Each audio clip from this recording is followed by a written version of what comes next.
Want to listen to YouTube with your screen off? The secret isn't an app, it's already in your browser.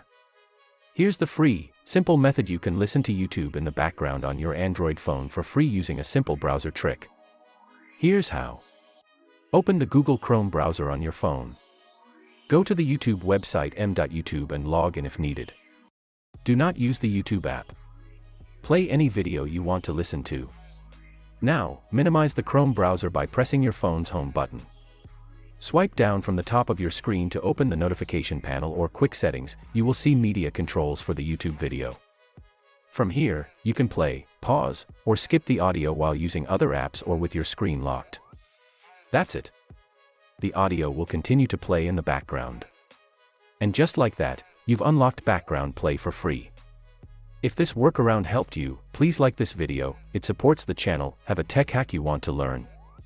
Tell me your idea in the comments below. Subscribe for more clever tips and tutorials delivered straight to you. Thanks for watching.